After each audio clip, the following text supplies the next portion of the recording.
Jerome Bettis is a member of the Hall of Fame. Papa Bus is being followed by his son. Atlanta during a 7-on-7 football session, it was a straightforward slant route against the coverage of the media. Took place in 2021. And Jerome Bettis Jr. continues to face criticism for it. An eyewitness critic determined that the young wide receiver was not physically strong enough to fend off the cornerback's hands after the line of scrimmage. He did, in fact, shine in the FBU camp early in his high school career.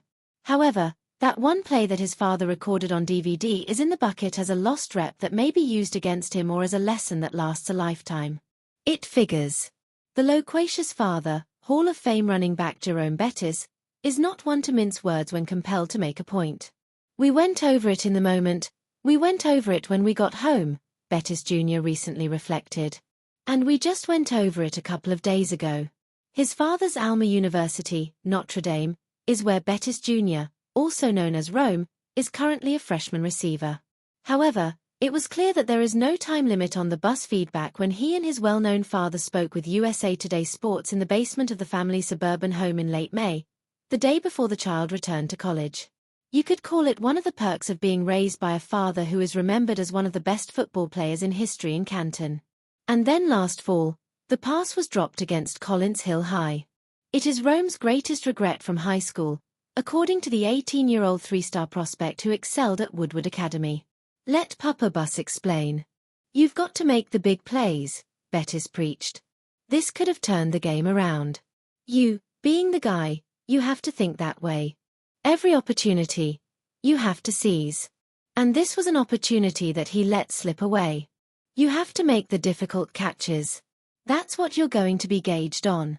Can you make that one play that's going to change the game? You have to hold yourself to a higher standard. I need him to have higher expectations for himself. That's the play you need to make if you want to be the player you claim to be." Despite winning Super Bowl 40 with the Pittsburgh Steelers in his birthplace of Detroit in 2006, Bettis, 53, who resigned from a 13-year NFL career, maintains that he never made Rome play football. He frequently explained to him that he played football to avoid having to. "A child may get resentful of you if you push him," Bettis added. "Being the father my son resented was the last thing I wanted. All I did was try to cheer him up. He wasn't constantly listening to my voice because I had him with other coaches when he was little. In a separate voice, he could hear someone telling him the same things I was telling him. I hoped I wouldn't be the reason he stopped playing football." Still, Bettis calls himself a rollercoaster dad with a distinct sense of pride. "I was going to ride with him on every play. It was undoubtedly inherited." As Bettis progressed through high school and the NFL, his parents, Gladys, and his late father, Johnny, never missed a game. The son has added a layer to that tradition after a generation. The Bus claims that he recorded himself on his iPhone every snap Rome played in high school, including cornerback and all other positions. "When he notices something that needs attention or that needs to be cleaned up, he will bring it to my attention, and we will proceed accordingly," Rome stated. Both the father and the son stress the psyche.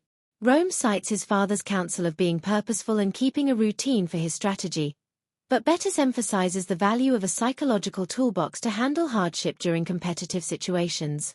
"Nobody is really providing these kids with the psychological side of things at this point in their life," Bettis added. "It exists, albeit some children develop it more than others. All you need to do is tap into it. I've made an effort to give him that kind of resource and explain why many of these things occur or do not. Additionally, help him see his goals more clearly." One could argue that by selecting Notre Dame, Rome, a finance major, may have put more pressure on himself.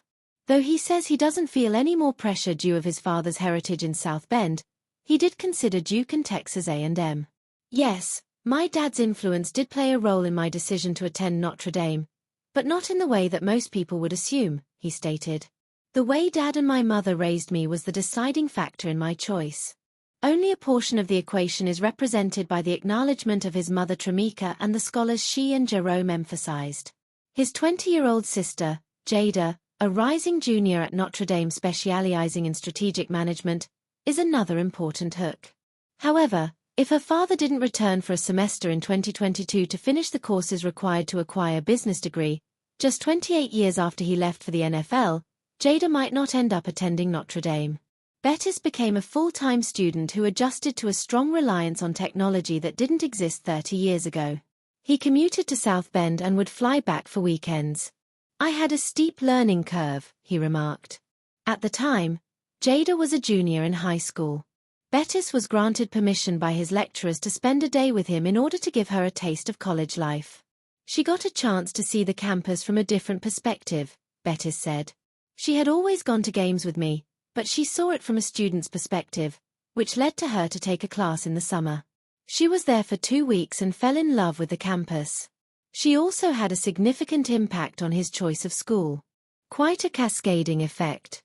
I doubt he would still be there if I hadn't returned to school. I gave you your good name," Bettis' father would say to him. "Don't make a mistake." Now Bettis, rolling with the same classic humor, tells Rome the same. So far, so good. Bettis expects that he will get a hold of practice video and serve up feedback, but he has no plans of attending training camp or practice sessions. Never mind that he's a fighting Irish legend. He's also a dad. At the spring game, Bettis was invited to watch from the sideline or from a private suite. He politely declined. He wanted no VIP status. "All I wanted to do was sit in the family section and see him come out of that tunnel with that gold helmet on," Bettis said. "I wanted to cherish that. I got a chance to do it as a dad. That was super important to do." Of course, Bettis videotaped that special occasion. After all, it's a habit. As Bettis figures, why stop now?